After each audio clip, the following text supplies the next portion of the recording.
우리 장관님 요새 모드가 환경이냐 에너지냐 가지고 좀 이렇게 모두 정리가 안 된다는 소문이 있던데. 네, 기후부로서 모두 전환을 다 시키고 있는 중입니다. 네. 아, 기후부로. 네. 맞는 말이네요. 네. 그 여러 가지 숙제가 있습니다만 오늘은 기후 위기를 넘어서 우리가 탈탄소 녹색 문명 선도 국가로 가야 되는데 그 중에 재생에너지를 어떻게 확대할 거냐, 순환 경제를 어떻게 조성할 거냐와 관련한 규제개혁 과제에 대해서만 보고를 드리도록 하겠습니다. 뭐 잘 아시는 대로 올해 영남에서 산불도 나고 극한 폭우도 나고 폭염과 강릉의 가뭄이 한꺼번에 닥쳤습니다. 그 원인이 대체로 2024년도에 이미 1.5도씨를 사실상 넘었다고 하는 것 때문으로 보여집니다. 그런데 그 정도에도 이렇게 심각한데 이 상태도라면 2030년 초반에 2도씨를 넘을 가능성이 높고요. 2도씨를 넘어가면 세계 경제가 붕괴한다고 합니다. 3도씨를 넘어가면 우리 문명이 붕괴할 가능성이 높아서 네, 그런 건 좀 생각하셔도 될 것 같아요. 이 문제를 대처하는 게 매우 심각합니다. 이 관련해서 EU나 미국이나 중국이 굉장히 빠른 속도로 움직이고 있는데요. EU는 아시겠지만 26년부터 탄소국경 조정제도를 본격적으로 시행하고요. 중국이 걱정인데 굉장히 빠른 속도로 제조 역량을 바탕으로 녹색 산업하고 재생에너지 시장을 장악하기 시작했습니다. 그래서 이 탈탄소 전환과 녹색 산업 경쟁력이 곧 국가 경쟁력이 되고 있는데 우리가 넘어가야 될 산이 너무 높습니다만 지난 정부 때 재생에너지 보급량이 과거보다도 퇴보를 해서 OECD 국가 평균이 34%인데 우리나라가 이제 겨우 10%대 수준에 머물러 있습니다. 잘 아시겠지만 미래의 선진국은 AI 대전환과 녹색 대전환으로 새로운 문명을 선도하는 국가가 되어야 된다는 게 일반적인 평가입니다.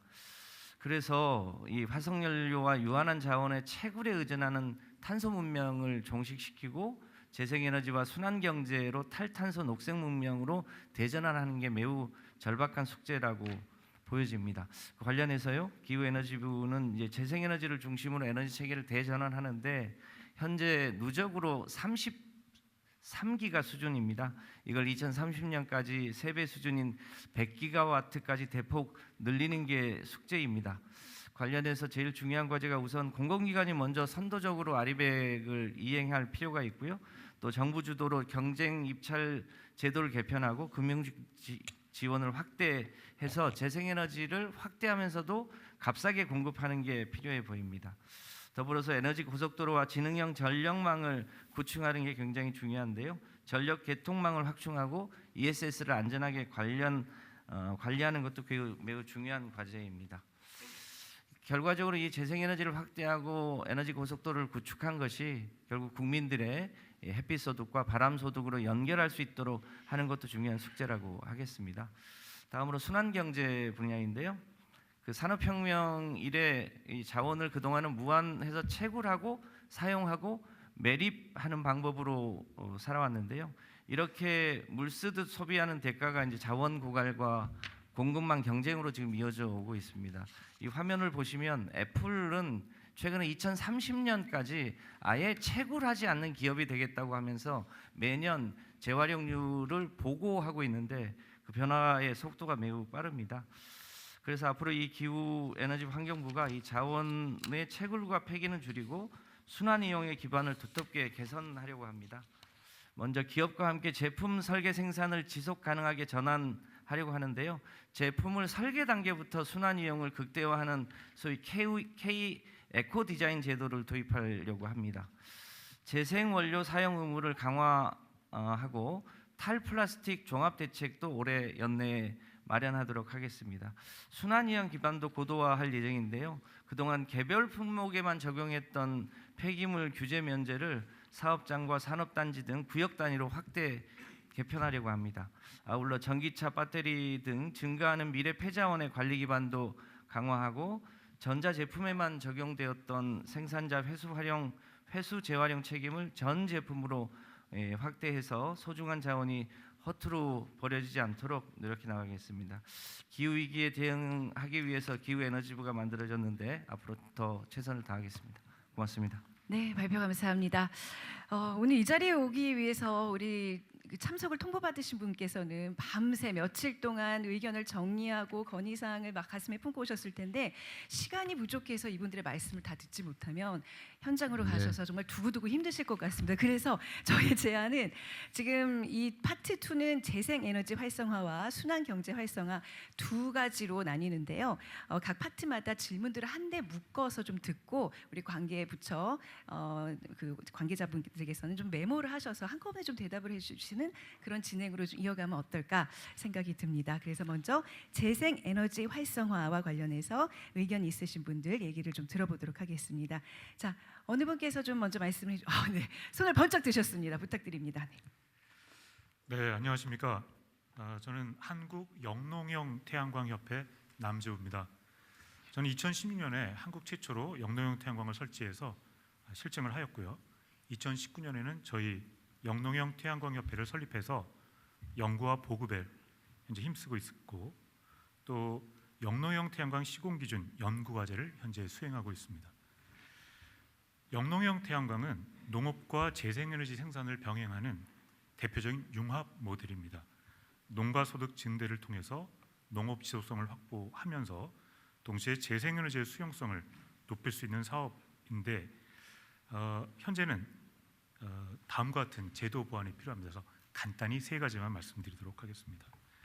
첫째는 농지의 타용도 일시 사용 허가를 현재 최장 8년에서 23년으로 연장하는 것입니다. 이를 통해서 영농형 태양광 수익을 확보할 수 있는데 이는 입법을 통해서 현재 가능합니다. 가장 선행되어야 되는 제도입니다. 둘째는 입지 규제 완화입니다. 그 외국을 보면 일본은 2013년에 우리나라의 농업진흥지역에 해당하는 농용지 구역에 영농형 태양광 일시사용 허가제를 제도화해서 현재 6,000개소 이상의 영농형 태양광이 설치가 되어서 운영되고 있습니다. 프랑스나 이탈리아에서도 모든 농지에 영농형 태양광을 설치할 수 있도록 허용하고 있습니다. 우리나라도 일정 요건을 확보하는 전제하에서 농업진흥구역 내에서 영농형 태양광 설치를 허용할 필요가 있습니다. 세 번째로는 농업인 중심의 영농형 태양광 확대가 필요합니다. 영농형 태양광의 목적이 농업의 지속성 확보가 굉장히 중요한데 이것은 사업자가 농업인이었을 때 그 효과가 극대화될 것으로 생각이 됩니다. 여기에 더해서 농업인들이 참여해서 주도하는 농업법인이 사업 주체가 되도록 확대하는 것이 또 필요하다고 생각을 합니다. 이상 세 가지를 말씀을 드렸고요. 이 영농형 태양광이 단순하게 재생에너지 확대만이 아니라 농민 소득을 늘리고 또 지역의 활력을 부여해주는 그런 모범적인 사례가 될 수 있도록 정책적인 지원을 부탁드립니다. 네, 이상입니다. 네. 연달아 한 두 분 정도 나란히 손을 드셨는데요. 네, 먼저 부탁드리겠습니다. 네. 네, 안녕하십니까. 저는 재생에너지 경제성과 수용성을 연구하는 민간 싱크탱크인 에너지와 공간의 김윤성이라고 합니다. 현재 신재생에너지 기본계획 참여분과위원장이기도 합니다. 적정 수준의 어떤 입지 조건이 중요한 풍력과 달리 태양광은 영농형 또 수상 또 지붕 다양한 입지에 활용할 수 있는 탄력적인 기술인 것은 분명합니다. 그래서 신속한 재생에너지 보급을 위해서는 가장 중요한 기술인 것은 분명합니다. 그런데 현장에서는 사실 그동안 좀 질서가 없는 개발들도 많았습니다. 그래서 주민들이 태양광에 대해서 우려하는 것도 또 있으십니다. 특히 영농형 태양광 같은 경우에는 매우 중요하고 반드시 해야 하는 기술이 것은 분명하나 우량 농지에 대한 어떤 우려라든지 아니면 임차농의 소외 같은 것들에 대해서 농업인 단체나 농민들께서 걱정하고 계시기도 합니다. 그래서 아마 농지법 개정을 한다면 이런 사회적 합의 같은 것들이 아마 필요하게 될 것 같습니다. 이러한 상황에서 제일 중요한 건 결국에는 정부가 적절한 입지를 수용성을 확보한 입지를 먼저 보급을 확보하는 게 필요합니다. 즉 태양광에서도 계획입지 제도의 도입이 필요합니다. 이를테면 농촌 재구조화 지원법상에서는 재생에너지 특화지구라는 제도가 있습니다. 이를 연계하면 지역 단위 에너지 전환에서 거점이 될 수가 있고, 하지만 이 지구에서 정부가 무엇을 해줄 수 있을 것이냐, 어떠한 지원을 해줄 수 있을까를 보다 구체적으로 정부에서 만들어주시기를 좀 요청을 드립니다. 결국에 재생에너지는 지역에서 주민과의 신뢰 속에서 성장할 수 있고, 이 정부가 현장의 제약을 풀어주고 또 주민들께서 직접 참여하실 수 있는 제도적인 보완을 마련하는 것이 필요할 것 같습니다. 네, 감사합니다. 네, 바로 옆에 분 마이크 이어받으시면 되겠습니다. 예, 안녕하십니까. 한국에너지기술연구원의 윤창열입니다. 저희는 신재생에너지 최적 입지를 발굴하고 보급을 위한 합리적인 방안을 연구하고 있습니다. 제가 말씀드릴 내용은 재생에너지 이격거리입니다. 현재 129개 지자체에서 이격거리 조례안을 운영하고 있는데 주거지역과 도로에 대해서 일반적으로 수백 미터, 최대 킬로미터 단위에 이르는 이격거리를 적용하고 있습니다. 이 문제는 이 이격거리로 적용되는 면적이 너무 과다하다는 것인데요. 과도하다는 것인데 그 외국의 사례를 보더라도 그 태양광 이격거리는 거의 없을 뿐더러 이격거리가 있어도 수십 미터 수준입니다. 합리적인 의사 결정을 수행하고 그리고 비용 그 효율적인 입지를 찾아가야 되는데 사전에 그 차단돼서 그 면적이 줄어들어서 발생하는 기호 비용이 너무 과다한 것 같습니다. 이에 대해서 정부가 이제 과거 이격거리 가이드라인을 만든 바 있습니다. 그런데 이 이격거리 가이드라인이 법적 구속력이 없고 어떤 권고안으로 활용되기 때문에 현장에서 느껴지는 개선 효과는 굉장히 미미한 것 같습니다. 129개 지자체에서 현재 그 가이드라인을 준수하는 그 개수는 5개에 불과하고요. 이제는 어떤 법적 근거를 갖고 전국적으로 통일된 기준안을 적용할 수 있도록 어떤 정비가 되어야 될 것 같습니다. 지역마다 이제 다른 규제로 인한 혼란을 막고 그리고 프로젝트 단위의 태양광 개발이 있어서 사업의 예측 가능성을 높일 수 있어야 될 것 같습니다. 현재 그 국회에서 관련한 많은 법안들이 발의 중인 것으로 알고 있습니다. 이러한 절차가 빨리 진행돼서 문제가 해결된다면은 신재생에너지 전반의 인식에 있어서 큰 전환점이 있을 수 있지 않을까 이제 기대합니다. 감사합니다. 네. 네. 이거 시간이 별로 없는데 이제 공자 말씀은 좀 생략하고 꼭 필요한 얘기만 단도직입적으로 하도록 하시죠. 영농형 태양광 관련해서는 누가 그렇게 주장하던데 농업 생산이 제가 대충 알기는 10몇 % 감소한다 생산량이. 근데 뭐 그렇겠죠. 한 20% 이내. 15에서 20% 정도 줄어들어요. 근데 어디 보도를 보니까 생산량이 30몇 %대까지 줄어든다고 며칠 전에 누가 보도를 했던데 그거 보셨어요 혹시? 그거 맞아요? 아니 정상 관리할 경우를 얘기해야지. 그거 갖다 버려놓으면 당연히 제로지 그게. 영농형의 패널의 크기가 얇은 게 있고요, 넓은 게 있습니다. 그렇게 폭을 그러니까 햇볕을 많이 가리는 것은 실제로 영농이 많이 안 되고요. 영농형 태양광은 특성상 조금 일반 패널보다 좀 얇은 패널을 깔아서 예.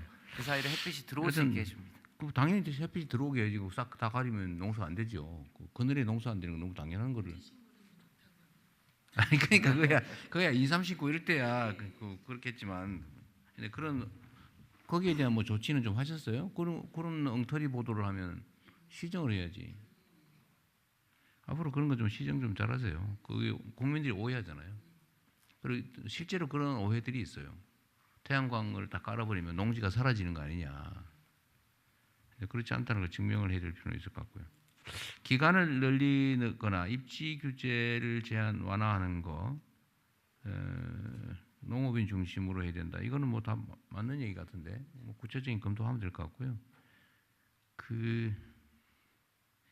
실제로는 태양광 영농형 관련해서는 임차농들이 제일 문제 같아요. 임차농들이 엄청 반대하죠. 자기 쫓겨날까 봐. 그리고 또 한 가지는 영농형 관련해서는 임차농들 문제를 해결하는 방법도 이게 결국은 이해관계 충돌인데 네. 임차농들에게 어떻게 보상을 해줄 건지 아니면 기회를 줄 건지도 고려를 하시면 될 것 같아요.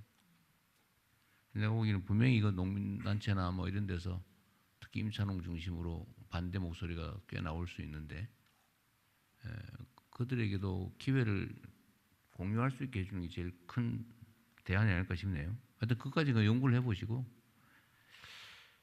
그리고 지금 이게 전력 송전망 때문에 네.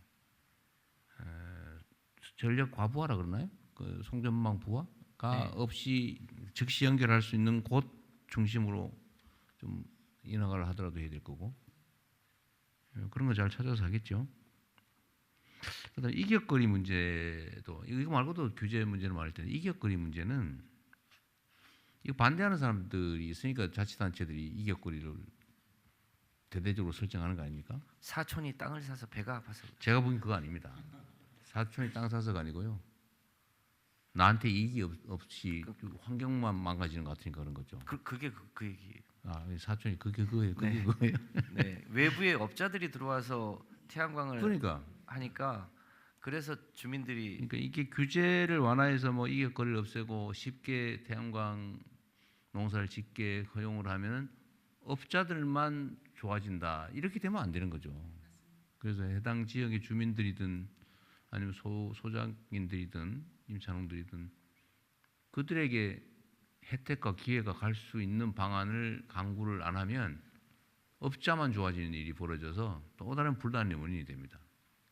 그래서 요 점은 충분히 고려를 해서 해당 지역 주민들한테 어떻게 이익을 분배할 건지 기회를 나눌 건지 그래서 기존 산업부 시절에 도로 규제는 없앴고요. 주택 규제가 100m 이상으로만 할 수 있게 해놨는데 100m 이내에는 일종의 마을 협동조합이나 주민들이 일종의 협동조합 방식으로 할 경우에는 허용이 될 수 있도록 해서 주민들이 이익이 될 수 있도록 하고 외부의 사업자들은 최소한의 이격거리를 두어서 그 밖에서 사업을 하게 하면 이건 충분히 절충할 수 있을 것 같습니다. 하여튼 그 문제의 본질은 충분히 이해하실 테니까 그 이해관계 충돌이 벌어지지 않게 네. 주민들이 흔쾌히 할 수 있게 해주는 게 중요하잖아요. 주민 소득이 될 수 있도록. 그러니까 그건 뭐 장관께서 잘 알아서 하실 것 같고.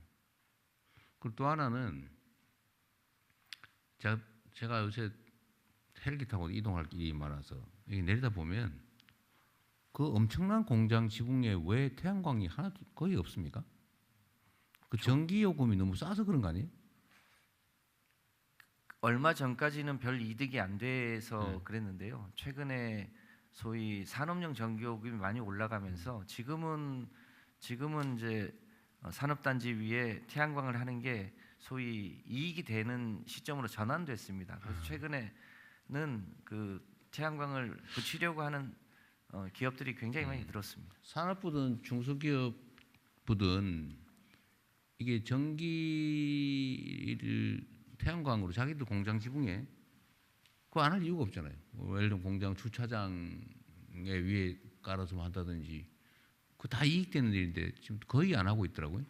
하여튼 그거는 좀 산업부하고 중소기업부가 좀 챙겨주면 좋겠습니다. 이거는 뭐 별로 문제 아닌 것 같아요.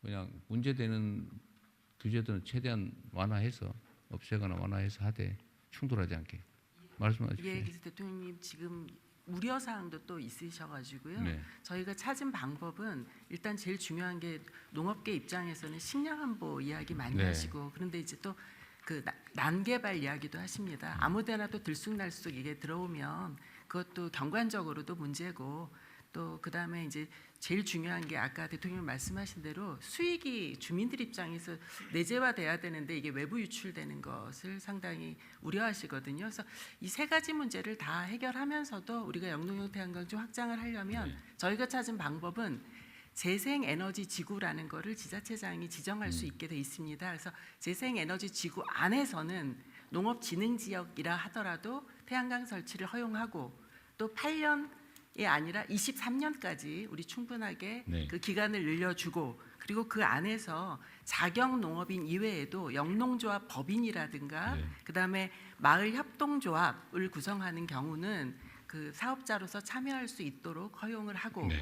이렇게 원칙을 좀 정해서 질서 있게 하게 되면 우려하시는 문제를 상당 부분 해소할 수 네. 있지 않을까라고 생각을 하고 있습니다. 그 말씀과 관련이 좀 있는데 지금 우려되는 점들은 이게 농지를 전용을 태양광 발전 부지로 전용을 아예 해버릴까봐 걱정하잖아요. 맞습니다. 실제로 그럴 사람이 생길 수 있어요. 예, 이게 어떤 거냐면 농사 짓는 거 귀찮잖아요. 농사 짓는 것보다 훨씬 지금 소득이 높잖아요, 그죠? 네. 그러면은 아까 얘기한 대로 태양광 발전한다고 그러면 아예 그 틈새도 안 주고 농사 안 지을 생각으로 태양광만 깔고 사실상 농사를 포기하는 경우가 발생할 수 있잖아요. 예, 근데 그걸 허용하면 안 되잖아요. 맞습니다. 그 방법이 뭐예요? 그래서 영농형 태양광을 그래서 이제 들여오는 거고요. 아니 예. 영농형이라고 말은 해놓고 실제로는 태양광만 하는 거죠. 아, 그런 그렇게 경우 어떻게 할까요? 영농형 태양광의 경우는 그 전체 면적의 30% 정도를 패널을 깔고 그다음에 아니 그렇게 하는데 예. 말로는 그렇게 한다 그러고 아. 귀찮으니까 농사 안 짓고 저희가- 싹 패널 다 예. 깔아버린다 이 말이에요. 아니면 영농형 태양광 사업을 한다고 하고 농사를 포기해버리는 경우가 있다고요. 저희가 농업 경영 정보 시스템을 네. 가지고 계속 모니터링을 할 거고요. 그래가지고 위반하면 어떡할 건데? 위반하면은 바로 회수할 겁니다. 어떻게? 이 영농형 태양광의 조건 자체가 농사를 하면서 태양광 발전해야 한다는 조건이기 위반하면 때문에 어떻게 할 건데? 그래서 실제 영농 여부 확인해서 위반하면 다시 이제 사업권 자체를 회수해 아니 버리고 그 어떻게 할 건데 그러니까 철거할 거예요? 철거도 지금 철거한다는 얘기잖아요. 철거는 아니고요. 뭐 어떻게 할 건데? 그분이 사업하는 것을 회수하는 거니까요. 어떻게 해요? 그 사람이 그 돈 자기 돈 들이고 사업 설계 영농형 태양광 자체는 대통령님 전체 농지에서 30% 정도의 패널을 깔고 그 아래서도 농사를 하는 거지 않습니까? 그러니까 농사를 안 지으면 어떻게 할 거냐고요? 농사를 안 짓게 되면은 바로 이 사업권 자체를 회수하게 되니까 회수하면 어떻게 페널티를 되는? 회수하면 어떻게 되는데? 철거합니까? 철거도 필요하면 해야 돼요. 아니 한전하고의 예. 전력 연결망만 단절하면 그 사업을 할 수가 그러니까 없어요. 내 말이 그 뭐냐면 그 구체적 네. 대책을 고민하지 않은 거잖아요. 어떻게 할 거냐? 위반자에 대해서 어떻게 위반을 할 것이냐. 경우 어떻게 할 거냐? 내가 보기에 이거 영농형 태양광을 우리 허용을 하면 농사 짓지 말고 싹 바꿔서 해야지 이 생각하는 사람이 있어요. 그거 어떻게 할 거냐고. 대통령 제가 조금 의견 더 첨언해도 될까요? 예.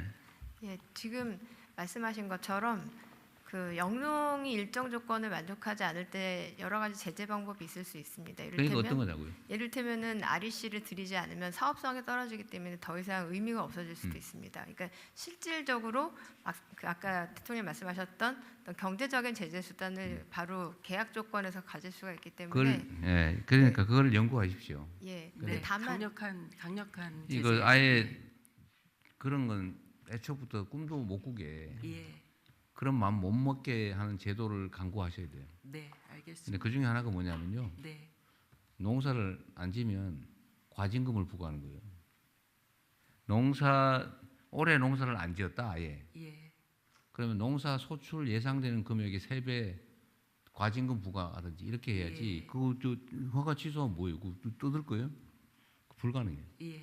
내가 보기 과징금 하든지 아까 그 무슨 REC 네, 그걸 아예 회수해 가지고 네. 전기 사는 가격을 확 떨어뜨리는 거잖아요. 예. 하여튼 그런 구체적 계획을 인간 조건에 반드시 넣어야 됩니다. 네. 그래서 아예 그런 꿈도 못 꾸게. 예. 경제적 제재를 하도록 하겠습니다. 네. 다만 지금 법이 생긴 지 3년이 됐는데 아직 재생에너지 지구가 특화된 사례가 아직 하나도 없습니다. 그 앞으로 많이 할 거니까 그걸 대책을 세워야 된다고요. 예, 알겠습니다. 네. 그래서 저도 밤에 연구해 본 거예요. 어떻게 과징금을 때리자. 그래서 한 3배 정도 하면 어떨까? 예를 들면 원래 그 논에서 예. 소출이 그 논에서 한 100만 원 쌀값이 나오는데 네. 평균적으로 예. 태양광 하면서 200만 원 벌면서 농업을 아예 포기한다. 예. 그러면은 100만 원 곱하기 300만 원 부과를 해버리면 안 할 거 아니에요.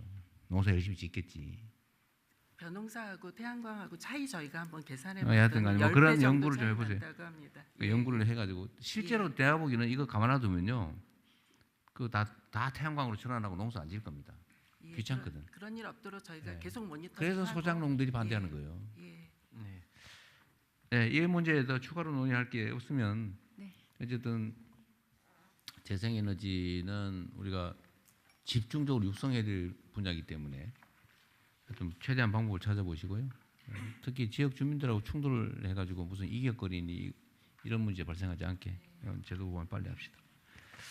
네, 그 다음에 네, 감사합니다. 자, 그러면 이번엔 순환경제 활성화한 주제로 좀 의견을 또 나눠보도록 하겠습니다. 의견 있으신 분 대통령님 옆에 계시는 분, 네, 말씀해 주시죠.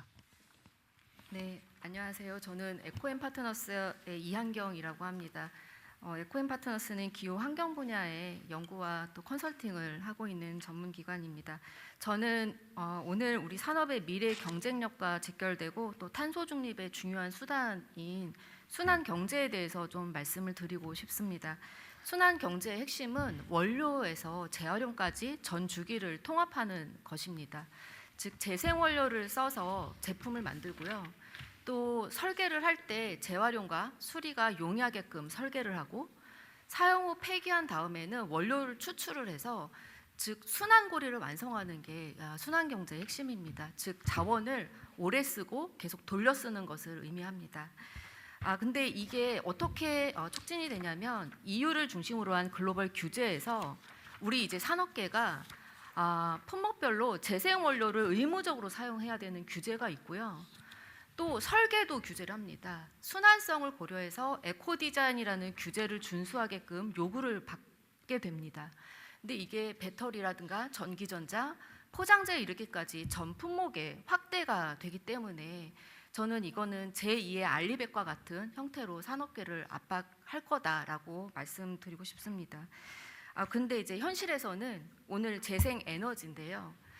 저는 오늘 재생 원료에 대해서 좀 초점을 맞춰서 말씀을 드리고 싶은데 이 첫 단계인 재생 원료 확보에서부터 좀 어려움이 많습니다. 즉 재생 원료는 폐기물에서 오지 않습니까? 근데 폐기물은 우리가 생각할 때는 오염원이죠. 그래서 오염원이기 때문에 기존의 이 폐기물 관련된 규제가 신속한 재생 원료 확보를 저해하고 있는 것이 현실입니다. 그래서 제가 말씀드리고 싶은 거는 이제는 폐기물은 오염원으로만 보지 말고 다시 써야 할 자원으로 관점을 바꿨으면 합니다.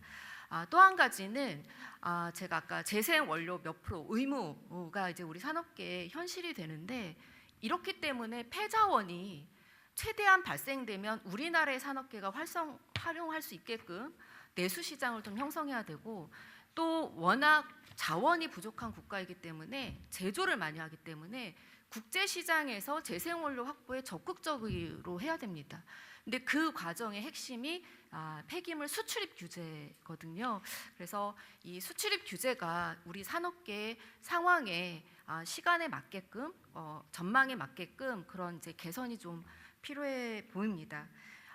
어떤 보고서에 보면은 2035년에는 이 재생원료의 수요가 공급의 3배에 달할 수도 있다라고 경고를 하기 때문에 사실 품질과 가격 경쟁력을 확보한 재생원료의 안정적인 수급은 우리 산업계의 핵심적인 경쟁력이 될 것 같습니다. 네, 그래서 아주 과감한 순환경제로의 전환을 촉구하고 싶습니다. 감사합니다. 네, 마찬가지로 두 분 정도 의견을 더 듣고 답변 시간 이어가겠습니다. 네. 네, 저는 고려아연에서 온 박기덕입니다.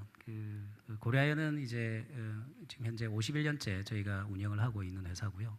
종합비철 재련 회사입니다. 종합비철 재련 회사로서 순환 경제와 함께 성장을 해왔다 이렇게 자부하고 있고요.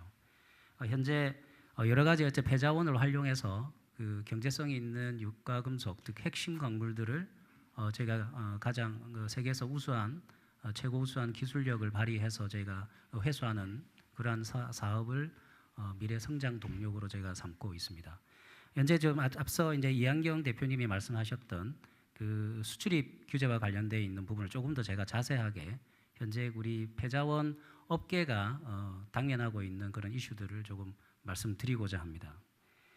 먼저 수입 분야인데요. 첫 번째는 그 폐기물 간의 그 국가 간 이동을 규율하는 이제 바젤 협약이 있는데 이걸 이제 국내에서는 상당히 엄격하게 적용을 하고 있습니다. 그에 따라서 이 복잡한 수입 신고 절차 등으로 인해서 그리고 이거를 매년 반복하게 하는 절차가 있기 때문에 타국의 사례를 보면 한번 수출입 절차를 한번 밟게 되면 이걸 단연간 적용해서 그 유예 기간을 부여하는 그러한 이제 존속 기간의 연장이 가능한 그런 제도가 있기 때문에 이러한 거를 우리나라에서는 적용받지 못함으로써 상대적인 불리함이 있다 이렇게 말씀을 드립니다.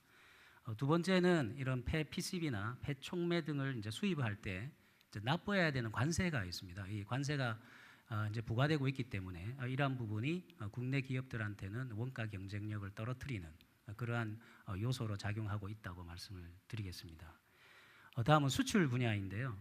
최근에 이제 국제적으로 이제 폐자원의 수출 규제 및 이동 통제가 더욱 강화되고 있고 국내 기업들은 이제 폐자원 확보에 이제 어려움이 있다 이렇게 말씀을 드리는데요. 그런데 이제 국내에서 발생되는 이런 이제 폐촉매나 구리 스크랩을 이런 이 대표되는 이런 폐자원들이 국내에서 재활용되지 않고 이제 해외로 합법적이나 또는 불법적인 방법으로 수출되고 있는 그러한 게 이제 현실인데요. 결론적으로 이제 제도 건의를 드리면은 타국과 특히 타국 기업과 좀 동등하게 저희가 경쟁할 수 있는 그런 평평한 운동장을 좀 만들어 주셨으면 합니다. 이를 위해서는 첫 번째는 폐기물 수입 절차를 이제 경쟁국과 같이 간소화하고 두 번째는 그 수입 시에 이제 기본 관세율을 0%로 조정해 주실 것을 건의드리고요. 세 번째는 국내 순환 이용이 필요한 이런 폐자원에 대해서는 수출 제한 이런 것도 좀 제도적으로 마련해 주셨으면 하는 바람입니다. 이상입니다. 네. 자, 한 분 더. 네, 아까 손 드셨죠. 네. 예, 안녕하십니까. 기회를 주셔서 감사드립니다. 저는 전남 광양에 위치해 있는 포스코 광양지철소에서 함철 부산물을 재활용하고 있는 신진기업 김윤철입니다. 함철 부산물은 제철소에서 발생하는 부산물 중에서 철 성분이 아주 많이 함유되어 있는 더스트나 슬러지 그리고 밀리스케이 등을 전로에 투입할 수 있게끔 본 회사에서 가공하여 전량 전로의 고철 대용자와 냉각제로 투입하고 있습니다. 함철 부산물도 폐기물로 분리되어 있습니다. 그래서 관련 규제를 많이 적용받고 있습니다. 하지만은 포스코와 신진기업은 같은 산단 내에 위치해 있습니다. 부산물이 전혀 외부로 나가지 않는데 관련 규정이 GPS를 부착한 정해진 차량으로만 운송해야 됩니다. 그리고 각종 그 회사 입구와 보관 창고에 CCTV를 설치해야 되고요. 그리고 매번 인수인계 시에 시스템에 등록을 해야 됩니다. 복잡한 규제를 적용받고 있습니다.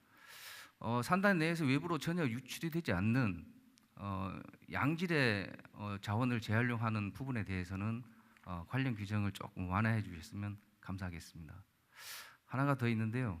K컬처 부분에서 참석하신 분들이 너무 많이 기다린 것 같아서 저는 한 건은 서면으로 대신 건의를 하겠습니다. 네. 이상입니다. 아, 대단히 뭔데 감사합니다. 주제만 네. 얘기해 보세요. 순환골재 관련 부분입니다. 골재? 예예. 골재 시끄럽고 말 많던데 얘기해 보시죠 그냥. 의심하는 사람도 많고 막 그러던데. 예예. 알겠습니다. 요약해서 얘기하세요. 예, 건설 폐기물은 순환골재로 분류되어서 의무 사용하도록 해서 다양한 용도로 재활용되고 있습니다. 하지만 철강 부산물과 산업 부산물은 이러한 제도적인 지원이 없어 활용 확대에 제약이 많습니다. 천연 자원을 대체하는 용도의 경우 의무 또는 우선 사용하도록 제도적 보완이 된다면은 산업 활동에 많은 도움이 될 것 같습니다. 산업단지 외에 사용이 조금 불편하다면은 산업단지 내 부지 조성 등으로 활용을 하면은 제도화되기를 기원드리겠습니다. 지금 아까 함철 부산물 얘기하고 이건 또 딴 얘기예요? 예예. 비슷하게 들리는데. 비슷한 그 부산물 쪽 분야입니다. 몇 단 알겠습니다. 예. 다 하신 거예요?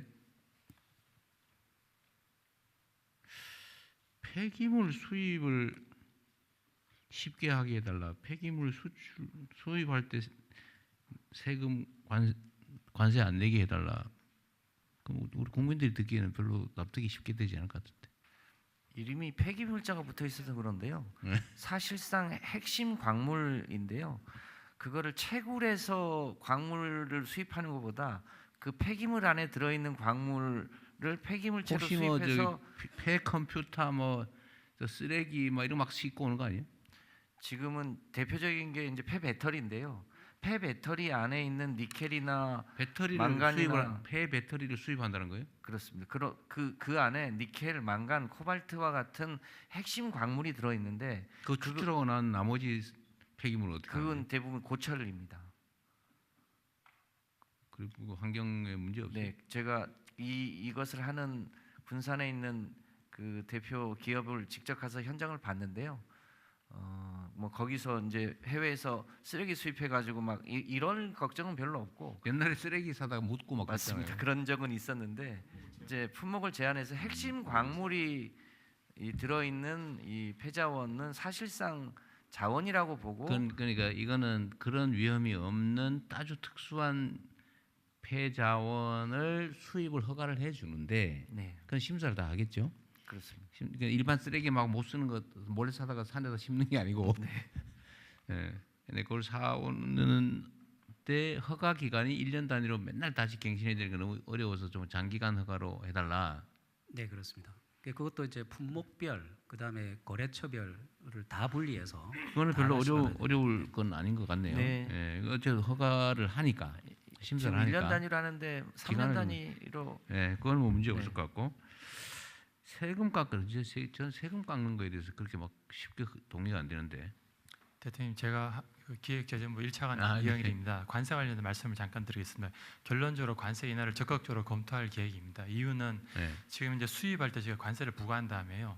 이거를 다시 제작한 핵심 광물을 수출할 때 부과했던 관세를 환급해 줍니다. 네. 그래서 사실상 국가 세수에는 결과적으로 들어오는 게 없고 대체로 다 수출이 돼버리기 때문에 다 나가게 됩니다. 수출에. 근데 예, 수출하면 다시 관세를 환급해 주고 있습니다. 그 근데 규모가 얼마 되는데? 예? 규모가 얼마쯤 되는데? 지금 말한 폐총매 기호는 1년에 100억 정도를 받았다가 다시 다시 돌려줍니다. 돌려 귀찮기만 하다 그 말이에요? 근데 문제는 그 귀찮은 행정 비용도 있지만 국내 제조업체가 그거를 이용하고 싶은데 수출을 해야지 환급해 주니까 여기 있는 재원을 다시 수출해 버리고 국내 제조업체는 그게 구하려도 없으니 다시 수입해서 쓰고 있습니다. 그러니 이거를 저희가 제자한 다음에 국내 네. 제조에 쓸 수 있게 해주려면 관세를 인하해 주면 이게 해결이 된다고 보고 오히려 그렇다는 거죠. 알겠습니다. 그 다음에 수출 부분은 불법 네. 수출을 허용해 달라는 얘기는 아니고 이제 수출을 제한해 달라는 겁니다. 이제 그 바젤 협약에 이제 제한해달라? 네, 그렇습니다. 예를 들면 어떤 거예요? 예를 들면 이제 지금 뭐 자동차 뭐 그다음에 폐 옷까지 이런 거 얘기하는 거예요? 이제 유가금속 즉 그 핵심 광물을 포함한 이런 그 광물을 회수할 수 있는 그런 물건들을 수출하지 말고 국내에서 재활용하게. 가능하면 국내에서 모든 걸 다 활용할 수 있게끔 이렇게 중국이 만들어야 굉장히 광범위하게 그 자원들을 다 수입해서 그러니까 자국에서 누구는 자원을 수입해가지고 막 그 재분류해가지고 추출하고 있는데 누구는 이걸 막 수출해 버린다 그 말이에요? 네, 국내에서도 충분히 이 사업할 수 있는데 그걸 이제 수출해 버리고 있어서 현재는 그걸 나는 막는 제도가 나는 없는데요. 그게 규제라기보다는 시장의 불합리성 같은데요. 예를 들면 똑같은 폐 자원을 국내에서 활용할 수 있는데 그거를 해외에서 사온다. 사오는 업자가 있다는 거잖아요. 그렇습니다. 근데 그 우리나라에서 해외로 파는 사람이 있잖아요. 그 사람이 해외로 팔지 말고 국내 업자한테 팔면은 훨씬 더 이익이잖아요. 수송비 안 들고. 네, 근데 왜 팔아요? 시장의 불합리성 때문 아닙니까? 맞습니다. 있습니다. 근데 그거는 제도의 문제가 아니라 시장의 문제 같은데? 근데 이제 그 각국 간의 어떤 그 제도적인 차이가 여기에 영향을 미치는데요. 대부분의 지금 그 국내 업자한테는 싸게 살라고 그래서 그런 거 아니에요? 저희는 이제 그 시장 가격을 주고 사고자 하는 것이고요. 그런데 그러니까 제 말은 이 시장이 합리적이라면 네네. 국내 업자들끼리 거래하면 되지. 누구는 해외에 팔고 누구는 해외에 사오고 이런다는 게 이해가 안 돼서 그러죠. 네, 이제 그게 이제 결국은 이제 경제적인 논리에 의해서 그렇게 한다는 것이고요. 근데 그거를 수출을 제한하자는 건 부당 이득을 얻자는 것 같은데. 그러나 이제 타국들이 수출을 제한하고 있기 때문에 이미 이제 대부분의 뭐 예를 들면 EU에서는 원천적인 그 원칙은 국내 소비를 아예 그 원천적으로 법으로 그렇게 정해놓고 있습니다. 그래서 그렇게 했는데도 불구하고 이제 수출이 되는 부분은 그걸로 해결을 못하는 부분들. 그러니까 저는 이게 납득이 잘 안 되는데 혹시 누구 의견 있으면 말씀하면 네, 해보실래요? 실제로 저는 이해가 잘 안 되거든요. 예, 유럽에서는 그 각종 그 이제 자원들을 자원 순환 차원에서 채굴해서 쓰고 버리는 방법이 아니라 기왕에 한번 채굴돼서 제가 사용되고 있는 말씀드릴 걸 말씀은 제가 그래서 얘기했던 거. 유럽도 그것을 수출을 제한하고 있고요. 아니 그런데 국내 업체가 예를 들면 이 어떤 A 폐기물을 해외에서 3% 관세를 부담하고 수송비 부담해가면서 사온다는 거잖아요. 네. 그런데 우리나라에서는 그거를 해외에다 파는 데가 있으니까 제한해달라 그 말인 것 같아요. 네, 그렇습니다. 네. 그런데 국내에 수요가 있다면 국내 업체는 해외에서 관세 부담하고 수송비 부담해가면서 해외에 사올 게 아니라 국내에서 사는 게 낫지 않습니까? 그리고 수출 제한이라고 하는 법적 제도로 강제하냐고요. 그냥 시장에서 자연스럽게 해결돼야지. 그러니까 시장에서 자연스럽게 해결할 수 있는 수요 공급이 이제 형성이 되면 그러한 경우는 이제 저희가 뭐 막자는 건 아니고요. 다만 국내에 여유 있는 이런 캐파가 있으니 그러한 걸 적극 활용하는 방향에서 생각해 보자는 말씀입니다. 네. 쉽게 나는 납득이 안 돼. 하여튼 뭐 다른 이유가 뭐 있을 것 같은데 네. 뭐 이렇게 얘기하는 게 뭔가 이유가 있을 것 같은데 구체적으로 나중에 따로 한번 더 점검해 보시죠. 담당 부서가 어디예요? 네, 지금 당장 판단되는 게 있어요. 제가 얘기하는 문제에 대한 대통령 말씀 충분히 이해했습니다. 당연히 시장 제가 가격이 부당한 그 이해를 지적이에요. 했습니다. 예. 제가 한번 내가 파악을 그럴 수도 있지. 해보겠습니다. 예. 얘기해 보십시오. 내가 뭐 오해를 하고 있을 수도 있어요. 서로. 예, 사실 이제 제가 알고 있는 지식으로 잠깐 설명을 드리면 일단 이 수요가 품목별로 시장별로 그 시기가 좀 다릅니다. 그러니까 이제 지금 우리 재생 원료 아까 제가 의무화가 된다라고 했는데 현재는 우리 기업들이 당장 의무화가 해야 되는 법이 집행되고 있는 상황은 아닙니다. 3, 4년 후에 벌어질 일이어서 지금 현재의 수요가 사실은 글로벌 기업으로부터 있기 때문에 국내 수요보다는 해외 수요가 더 많다라는 걸로 저는 이해를 하고 있고요. 한 가지 또 하나는 우리 기업들이 이제 글로벌 기업인데 재생 원료를 쓰게 되면 그걸 인증을 받게 돼 있습니다. 근데 이제 글로벌 기업이 재생 원료 인증을 이제 우리나라 인증을 받는 게 아니라 이제 글로벌 인증을 받는 것이 사실은 더 선호가 됩니다. 이제 훨씬 더 국제 상호성이 이제 확보가 되기 때문에 그래서 이제 글로벌 기업들은 국내의 재생 원료보다는 이제 해외 재생 원료의 해외 인증을 받은 걸 선호하는 경향이 있다고 합니다. 그래서 이제 저희 아까 계획에서도 제가 봤는데 국제 호환성을 갖춘 재생 원료의 인증 제도를 만드는 부분이 조금 그런 시장 상황을 만드는 데 시장 조성을 해야 될 상황이다. 시장이 형성이 잘 안 돼 있다 그 말인가 보네요. 저는 이제 현재 이제 국내 기업의 수요보다는 현재로서는 해외 수요가 네, 많기 그거는 때문에 환경부하고 환경부 소관 사업일 테고 기후부. 죄송합니다. 기후 에너지 환경부 아니에요? 네, 맞습니다. 알았어요. 네. 그 기후부로 약칭하기로 했어요? 그렇습니다. 네. 뭐 미리 좀 알려주세요. 네. 어쨌든 기후부 소관이고 기재부는 뭐 수출입 허가 그래? 산업부하고 별도로 기후부가 토의를 좀 같이- 하십시오. 네. 토의를 좀 해가지고 합리적 결론을 한번 만들어 보시죠. 저는 그 피상적으로 이해가 좀 잘 안 되는 면이 있어서요. 그다음에 부산물 문제는 어쨌든 불필요한 규제다. 그 안에서 옆 공장으로 옮겨 쓰고 산단 내에서 쓰는 건데 뭘 그걸 위험성도 없는데 그, 예, 그 말이죠. 예, 맞습니다. 뭐 일리 있는 지적 같고요.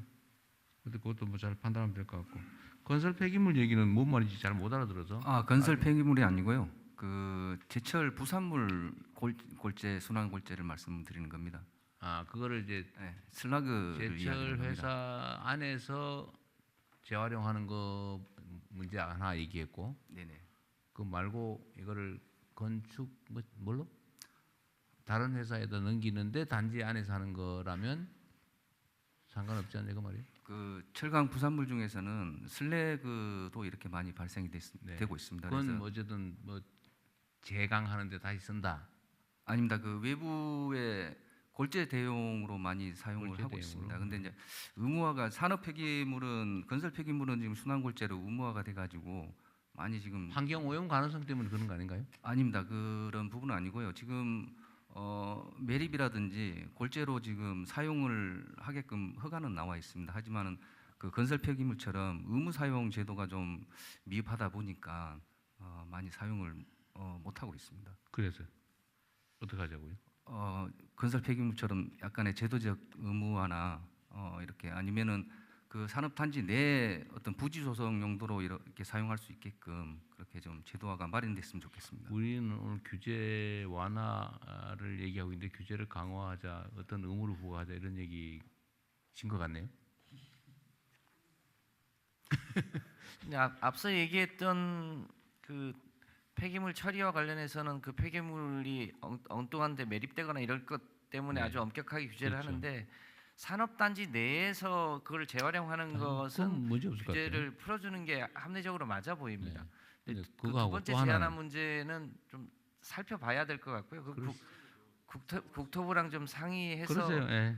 처리해야 될 것 같습니다. 어쨌든 뭐 불합리하게 행정 편의를 위해서거나 고식적으로 옛날부터 했던 거니까 계속하자 그렇게 하면 안 되겠죠. 네. 어쨌든 그런 문제는 최대한 완화하기로 하고요. 네, 이제 남아 있는 게 네, 이제 K컬처가 남아 컬처. 있습니다. 저희가 약속된 시간은 다 되고 있지만 혹시 허락해 컬처. 주신다면 네, 조금 계속 하십시오. 너무 서두르지 하던 않고 거 마저 하고 예. 아까도 제가 말씀드렸는데 공자님 말씀은 생략하고 네, 꼭 필요한 얘기만 해봅시다. 네. 알겠습니다. 자, 세계로 더 멀리 K컬처 핵심 규제 합리화를 논의하겠습니다. 문화체육관광부 장관님의 발표를 듣겠습니다.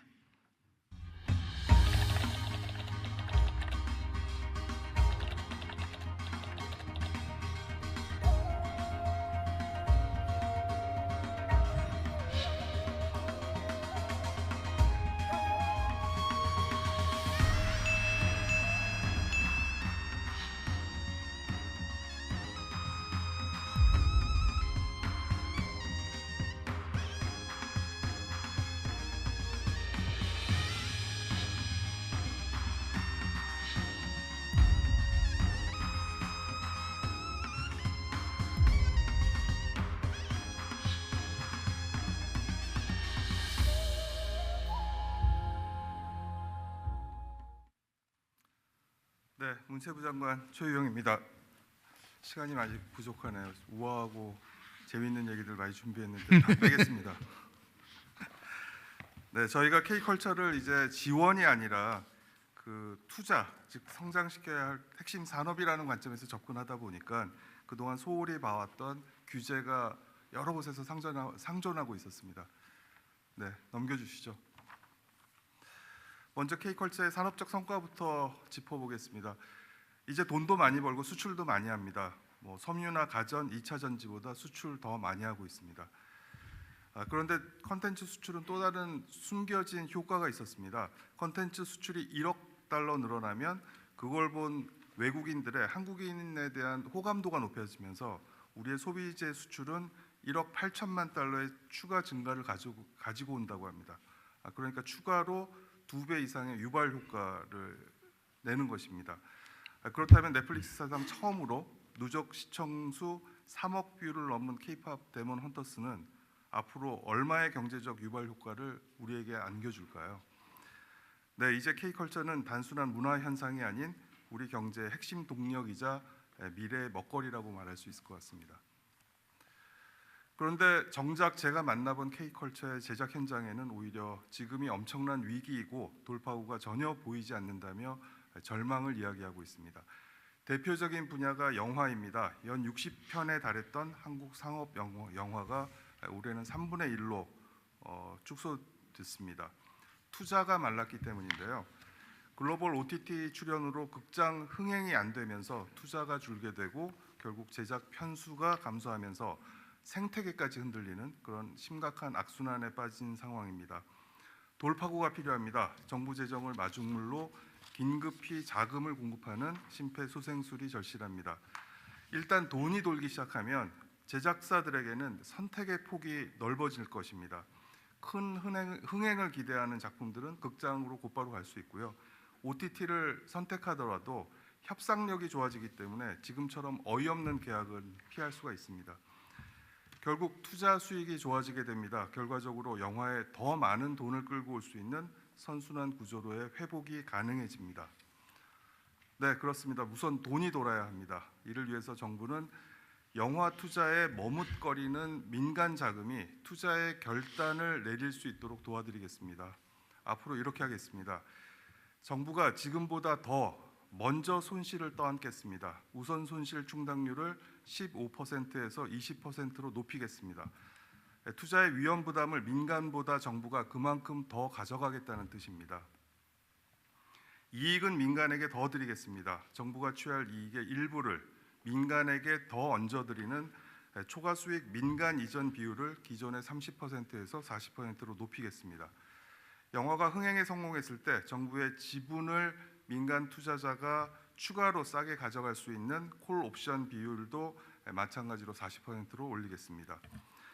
자, 이렇게 손해가 나는 위험 리스크는 정부가 떠안고 이익은 민간에게 더 얹어드리겠습니다. 이제부터 필요한 건 이렇게 모인 자금들이 제때 좋은 작품에 제대로 투자를 할 수 있도록 하는 것입니다. 그래야 투자가 활발해질 수 있습니다. 그런데 여기에는 또 하나의 장애물이 있습니다. 바로 모태펀드라는 펀드 자체의 특수성입니다. 네, 이 부분에 대해서는 심폐소생술의 단계에 있는 영화 영상 분야에서만큼은 조건 완화에 전향적인 검토가 있었으면 하는 바람입니다. 모태펀드의 투자가 더 유용하게 쓰여질 수 있도록 중소벤처기업부의 도움이 필요합니다. 방송사와 드라마 업계도 어렵기는 마찬가지입니다. 최근 방송사들은 OTT에는 적용되지 않는 다양한 규제들로 인해 큰 어려움을 겪고 있습니다. OTT는 구독료 기반의 막대한 자금을 바탕으로 전 세계에서 볼만한 콘텐츠들을 마구잡이로 끌어모으고 있습니다. 하지만 광고 수익에 전적으로 의존해야 하는 우리 지상파 방송사들은 미디어 환경이 지금과 아주 달랐을 때 만들어 놓은 과거의 규제 틀에 발목이 잡혀서 매우 고통스러워하고 있습니다. 광고 규제뿐만이 아닙니다. 심의도 그렇습니다. OTT에서 쉽게 볼 수 있는 장면들을 방송에서는 하지 말라고 합니다. 그러다 보니 시청률 경쟁에서도 이미 기울어진 운동장 안에서 힘겹게 뛰고 있습니다. 이렇게 우리 지상파 방송들의 여건이 어려워지면서 드라마 제작 편수도 급격히 줄어들어서 K컬처의 바탕이 침식당하고 있습니다. 대책이 시급합니다. 저작권을 침해하는 콘텐츠 불법 유통도 우리 콘텐츠 산업을 무너뜨리는 주범 중에 하나입니다. 불법 콘텐츠들로 인해 업계의 손해는 초 단위로 분 단위로 눈덩이처럼 불어나고 있습니다. 누누TV, 뉴토키 같이 해외에 서버를 둔 기업형 불법 유통 사이트들이 계속 얼굴을 바꿔가며 출몰하고 있습니다. 누누TV로 인한 누적 피해액이 5조 원에 달한다는 충격적인 언론 보도도 있었습니다. 무엇보다도 이런 사이트들은 신속한 접속 차단의 조치가 핵심입니다. 하지만 지금까지 우리의 대응 속도는 역부족이었습니다. 바꿔야 합니다. 지금보다 훨씬 더 과감한 특단의 조치가 강구되어야 합니다. 문체부와 방송미디어통신위원회 등 관련된 곳들이 제대로 역할을 하도록 하겠습니다. 네, 저희 문체부는 언제나 늘 예술, 문화, 산업 현장의 어려움을 파악해서 근본적으로 문제를 해결하는 든든한 버팀목이 되겠습니다. 네, 감사합니다. 네, 감사합니다. 자, K 콘텐츠 규제 합리화를 위한 토론 진행하겠습니다. 오늘 이 자리에 또 영화 현장에서 또 전문가분들이 좀 계시는 걸 알고 있는데요. 영화 부분에 대한 얘기부터 좀 진행을 해보겠습니다. 좀 손 좀 들어주시죠. 어느 분이십니까? 네. 네, 장관님께서 뭐 주요한 사실들을 다 말씀해 주셔가지고 짧게 말씀드리겠습니다. 제가 그 절망의 한가운데 있는 영화 제작자이고요. 저는 1000만 관객의 범죄도시 시리즈를 포함해서 40편 이상의 영화를 만들어 온 영화 제작자 장원석입니다. 코로나19 이전까지는 제가 매해 3편 정도 영화를 개봉하면서 한국에서 가장 활발히 활동하는 제작자로 불려왔습니다. 근데 이제 코로나19 이후에 한국 영화 산업이 급격히 무너졌고요. 제가 3년 연속 1000만 관객을 기록한 범죄도시 시리즈의 제작자이지만 올해 개봉하는 영화는 하얀 차를 탄 여자 단 한 편입니다. 그리고 한국의 대표적인 투자 배급사인 CJ 엔터테인먼트 예를 들겠습니다. 400편이 넘는 한국 영화의 라이브러리를 가지고 있는 CJ 엔터테인먼트조차 작년과 올해 투자를 결정하고 개봉한 영화는 단 한 편의 한국 영화밖에 없습니다. 이것은 한국 영화 산업의 붕괴의 조짐입니다. 그래서 그 장관님께서 말씀하셨듯이 저희 영화계는 되게 시급한 상황에 처해져 있고, 그래서 뭐 너무 잘 아시지만 대통령께서도 너무 잘 알고 계시지만 영화는 K 콘텐츠의 정점이자 그 뿌리입니다. 영화가 무너지면 K 콘텐츠 전체의 뿌리가 흔들립니다. 그래서 지금 필요한 것은 지속 가능한 영화 산업 회복을 위한 정부의 전폭적이고 적극적인 지원입니다. 그래서 첫째로 영화 제작 안정화를 위한 국가영화펀드의 전면적인 개편, 그리고 둘째로 극장 중심의 영화 관람 문화 회복, 그리고 셋째로 한국 영화의 해외 진출과 글로벌 유통망 강화, 이 세 가지가 함께 추진되어야 합니다. 저희 영화인들은 좋은 영화를 통해 관객의 신뢰를 회복해야 된다는 사실을 너무나 잘 알고 있습니다. 저희는 그 무거운 책임감을 깊이 새기면서 뼈를 깎는 심정으로 다시금 좋은 영화를 만들 준비가 되어 있습니다. 정부가 그 토대를 마련해 주신다면 저희는 제2의 기생충으로 한국 영화의 부활을 반드시 이루어내겠습니다. 네, 감사합니다. 네. 자, 영화 관련돼서 한 분 말씀 더 듣고 답변 들어보겠습니다. 예, 안녕하세요. 저는 KC벤처스 대표이사 이정석입니다. 저는 KC벤처스에서 모태펀드의 자펀드를 운영하면서 영화를 비롯한 콘텐츠 위주로 투자하고 있습니다. 현재 영화 산업 위기를 이렇게 극복하려면 관객들의 눈높이에 맞는 양질의 콘텐츠를 공급해야 합니다. 그러기 위해서는 과거에 우수한 영화 흥행 실적을 보유했지만 여러 가지 제약과 사정 때문에 현실적으로 영화 제작을 원활히 못하고 있는 이런 제작사들이 를 포함해서 제작사들에게 모태펀드를 포함한 공적 자금이 더 적극적으로 투자할 필요가 있다고 생각합니다. 코로나 이후에 어려운 상황을 감안해서 기존의 여러 가지 규제와 제약을 좀 많이 풀어주시긴 했는데 지금 상황이 녹록치 않은 관계로 아직은 조금 더 부족한 상황입니다. 그래서 우수한 제작사들의 콘텐츠를 저희 VC를 비롯한 투자사들이 좀 더 적극적으로 투자하려면 투자 대상을 한정하는 규정이 없는지 한 번 더 살펴봐 주시길 바랍니다. 그리고 아울러 콘텐츠 제작 시 문전사를 저희가 활용을 하는데 지금 문전사에 세액공제가 좀 적용되지만 조건이 까다로워서 실제 혜택이 많지 않다고 알고 있습니다. 문전사 투자기업 세액공제가 실효성이 있도록 규정을 좀 살펴봐 주시면 감사하겠습니다. 네, 다 하신 거예요? 네, 영화 관련해서는 두 분 얘기 먼저 듣고 답변을 들어보겠습니다. 장관님, 뭐 준비된 거 있어요? 좀 구체적인 게 없어서. 네, 구체적인 거는 중기부 장관님이 좀 중기부 장관 소관이 말씀을 준비하고 있습니다. 네. 제가 말씀드린 건 사실 모태펀드 관련된 부분만 제가 말씀드릴 수 있을 것 같습니다. 근데 모태펀드는 잘 아시는 것처럼 워낙 중소기업들과 벤처기업 관련돼서 이제 태생적으로 만들어진 펀드고 그러다 보니 지금 가지고 있는 규정이라는 것이 중소 제작사들과 같이 프로젝트를 할 경우에는 가능한 부분들이 있습니다. 근데 지금 이제 말씀하신 것처럼 지금 상황은 CJ 엔터테인먼트마저도 사실 이제 제작할 수 없는 상황 속에 있어서 이 부분에 대한 지금 퍼센트율에 대한 조정이나 관련된 부분들 좀 검토를 했고요. 긍정적인 부분에서 좀 반응할 상황입니다. 근데 뭐 지금 상황이 사실 이제 영화 제작이 활성화된다 해서 지금 극장이 잘 돌아가지 않는 상황에 이 부분이 어디까지 활성화될 수 있을 거냐라는 부분에 좀 어려움은 사실은 지금 너무 직면에 있으신 것 같아서 이 부분 좀 검토 같이 하겠습니다. 그리고 지금 저희가 영화 산업 이제 전체적으로 중소 제작자들 관련된 부분에서는 지금 기술 보증 기금의 융자 부분도 있고 그리고 수출할 때에 대해서는 지금 수출 바우처라고 해서 이미 영상과 영화 모두 다 말씀하셨는데 수출할 때 지원해 주는 제도도 있어서 그걸 잘 쓰시고 계신 분들도 계십니다. 그래서 그 부분 조금 더 많이 말씀 듣고 확대하는 부분들은 좀 계속 검토하겠습니다. 네. 또 이영일 기재부 차관님께서 또 좋은 말씀 해주실 걸로 기대하고 있습니다. 그래요? 제가 돈을 좀 가지고 있나 보죠? 네. 그 영화 산업 관련돼서 이제 세액 공제를 더 확대해 달라는 말씀을 건의를 주셨고요. 사실은 이제 이번 정부 들어와서 저희도 영화 산업에 대해서 굉장히 중요하다고 생각하고 있기 때문에 이번에 정부 입법안으로 국회에다 낸 게 있습니다. 크게 두 가지인데 하나 말씀드리면 영상 콘텐츠 제작 비용을 저희가 세액 공제를 해주고 있는데 대기업과 중견 중소를 저희가 차등화를 그간 해왔습니다.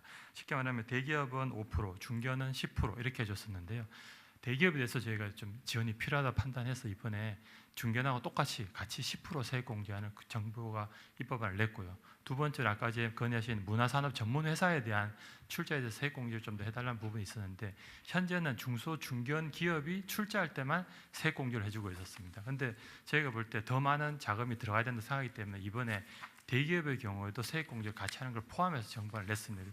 이게 두 개가 다 통과가 되면 아마 좀 더 많은 자금 흐름이 되지 않을까 기대하고 있습니다. 또 추가로 더 건의 주시면 더 검토해 나가겠습니다.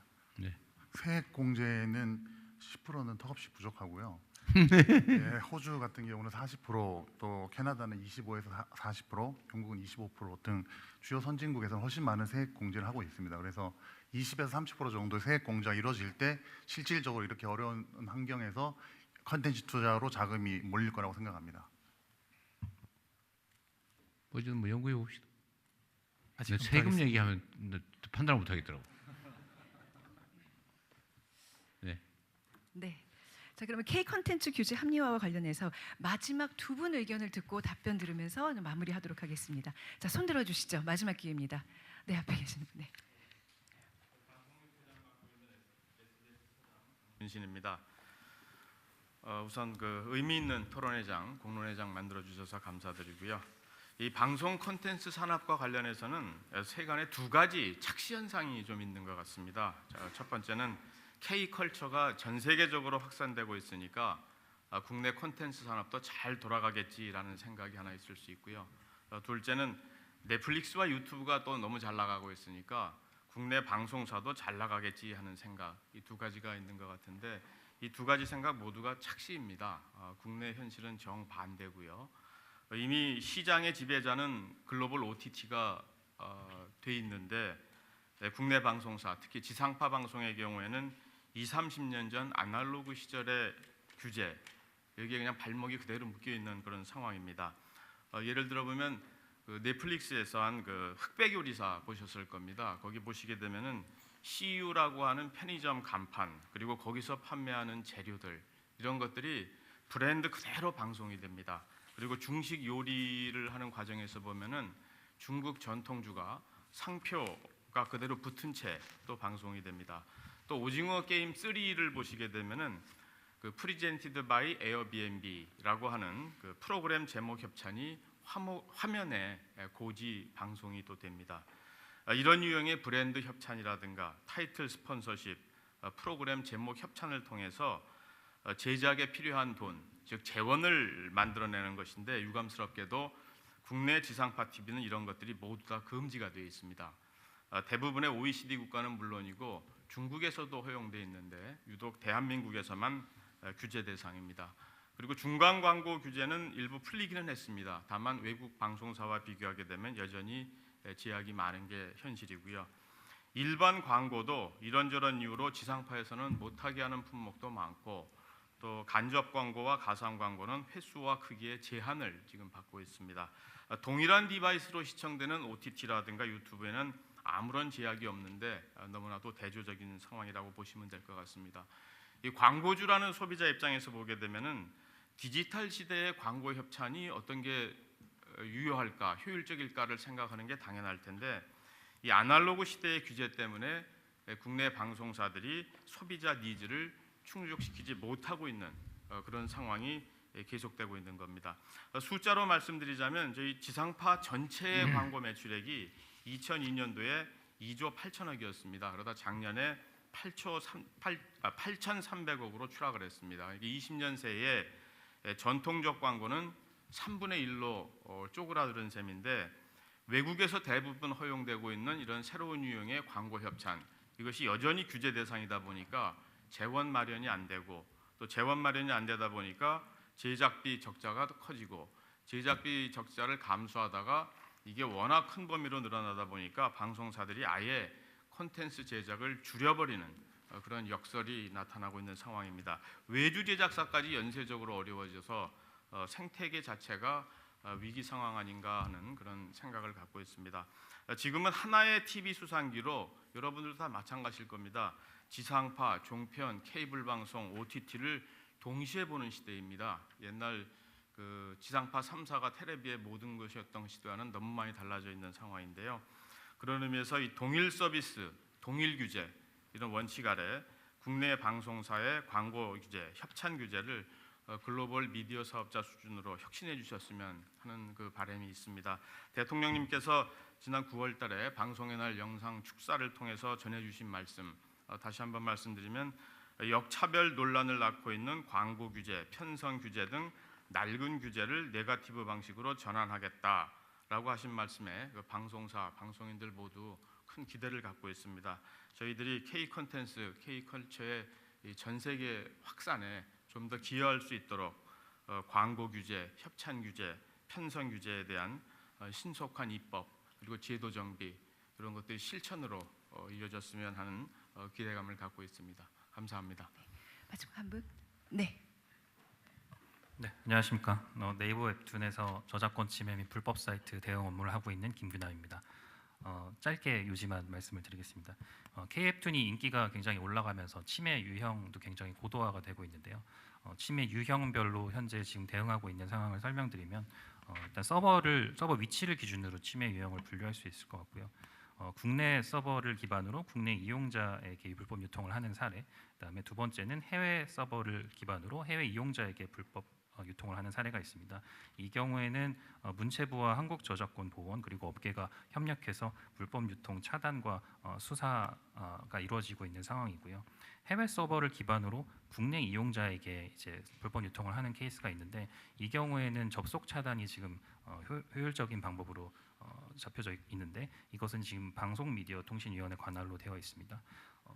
앞서서 이제 장관님께서 발표하실 때 예시를 들어주셨던 누누TV나 뉴토끼 같은 경우 전부 이렇게 해외 서버를 두고 국내 이용자에게 불법 유통을 하는 사례인데요. 이 경우가 가장 좀 악의적이고 규모도 크면서 국민들에게 큰 피해를 주고 있는 경우입니다.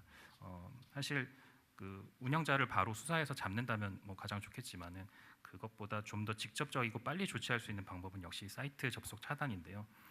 방송미디어통신심의위원회에 이제 접수를 하게 되면 뭐 경우에 따라 조금씩 다르겠지만 2에서 3주 정도 시간이 걸리는데요. 불법 사이트들은 차단되면 그 당일 즉시 대체 사이트를 만들어내기 때문에 2, 3주씩 심의에 시간이 걸려서는 도저히 대응이 안 되는 상황입니다. 그렇기 때문에 좀 더 이제 실효적인 차단 조치가 이루어질 수 있도록 모니터링은 이슈 없이 잘 되고 있기 때문에 그 모니터링 돼서 적발된 것들이 빠른 차단으로 이어질 수 있도록 정부 기관 간의 좀 협력을 통해서 효과적인 대안을 내주셨으면 하는 바람입니다. 네, 다 분 다 하신 거예요? 어제도 콘텐츠 불법 유통에 대한 그 억지는 이거는 계속되는 민원인데 최대한 신속하게 처리하는 방안을 찾아보죠. 네, 저작권법 바꿔서요. 어떤 게 불법인지 가장 잘 아는 게 문체부입니다. 그래서 발견되자마자 지금은 신고하고 심사하고 이런 게 이제 2, 3주가 걸리는데 그렇게 해서는 안 되고요. 발견 즉시 그냥 차단하는 조치를 취하려고 합니다. 물론 이제 우리 아닌데요라고 이의 제기라면 그냥 풀어주면 되고요. 근데 대부분의 이 불법 업자들은 이의 제기를 못 합니다. 그래서 일단은 빨리 차단해서 구조 조치부터 취하는 게 그러시죠. 지금은 정답인 것 같습니다. 지금도 명예훼손적인 글이나 이런 거 있으면 신고하면 바로 차단하고 이의하면 심사해서 풀어주고 그렇게 하고 있잖아요. 네이버 그러고 있잖아요. 네이버 다음 다. 네, 맞습니다. 원래 법률상으로 그렇게 하게 돼 있죠. 이것도 그렇게 하면 될 것 같고요. 지상파라는 이유로 과거에는 특혜를 받았으니까 규제가 심했겠지만 요즘은 뭐 특혜라고 할 것도 없이 똑같은데 규제를 차별적으로 유지할 이유가 없는 상황인 것 같아요.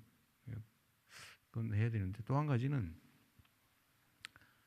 예를 들면 OTT 사진 유튜브도 요새는 다 거기서 보고 있는 상황인데 그러면 가장 저질스러운 컨텐츠가 들어있는 유튜브 수준에 맞출 거냐 공중파 방송을 그 정도는 또 아닌 것 같아요. 적정한 국민 정서에 맞는 합리적인 선까지로 이렇게 풀어주되 너무 심하게 똑같이 했다가 유튜브처럼 되면 안 되잖아요, 그죠? 명색이 공중파가. 하여튼 그 점은 기본적인 방향이 맞는 거니까 그렇게 하시면 될 것 같습니다. 자, 이제 뭐 시간이 너무 많이 걸렸는데 네. 이제 정리를 좀 해야 되겠네요. 네, 덧붙일 말씀 없으시면 토론 마무리할까요? 네. 네. 추가로 꼭 해야 될 얘기가 있는 분 있으신가요? 네. 너무 시간이 많이 걸렸는데. 네, 자 그럼 이상으로 토론을 마무리하도록 하겠습니다. 긴 시간 수고 많으셨습니다. 오늘 이 토론이 우리 경제와 산업 현장에서 네, 잠깐만요. 큰 도전과 네. 하여튼 앞으로도 계속 규제 합리화, 규제 완화, 철폐 아니면 필요한 경우는 강화하는 문제는 지금 규제개혁위원회가 아직 다 구성이 안 됐죠. 지금 법이 통과되는 입장입니다. 그래서 법대일이에요? 예. 어쨌든 그 전이라도 할 수 있는 건 해야 될 텐데 각 주요 규제 개혁 의제 뭐 예를 들면 행정적 결단이 필요한 이거는 이런 단위에서 계속해 나가더라도 뭐 각 부처 단위에서 할 수 있는 정도의 그런 규제들은 규제개혁위원회 되기 전이라도 예, 그렇게 제가 준비를 참여한 하겠습니다. 회의 아니더라도 예, 준비를 또 하겠습니다. 국무총리 차원에서 하는 것도 있을 거고 예. 각 부처 단위에서 할 수 있는 것도 있을 테니까요. 잘 불필요하거나 과도하거나 행정 편의를 위한 것이거나 아니면은 모르니까 일단 맡고 보자. 특히 산업 경제 영역 같은 경우 그렇게 하면 절대 안 된다라는 대원칙을 가지고 꼭 필요한 것을 최소한으로 한다라고 하는 관점에서 좀 검토해 주시고요. 말씀드렸습니다만 어떤 규제라고 하는 게 허용되는 것을 공무원들이 정하기에는 세상이 너무 복잡하고 너무 빨리 변해요. 이제는 그래서 꼭 문제되는 거 아니면은 원칙적으로 허용한다는 관점으로 모두 전환을 좀 했으면 좋겠다. 그 말씀 다시 한번 드립니다. 긴 시간 고생하셨습니다. 네, 감사합니다. 대통령님께서 이렇게 마무리 말씀까지 이어주셨습니다. 자, 이상으로 제2차 핵심 규제 합리화 전략회의를 모두 마치겠습니다. 자, 참석해주신 모든 분께 감사 인사드리고요. 자, 대통령님께서 먼저 퇴장하신 후 모두 이동을 하도록 하겠습니다. 자, 대통령님께서 퇴장하시겠습니다.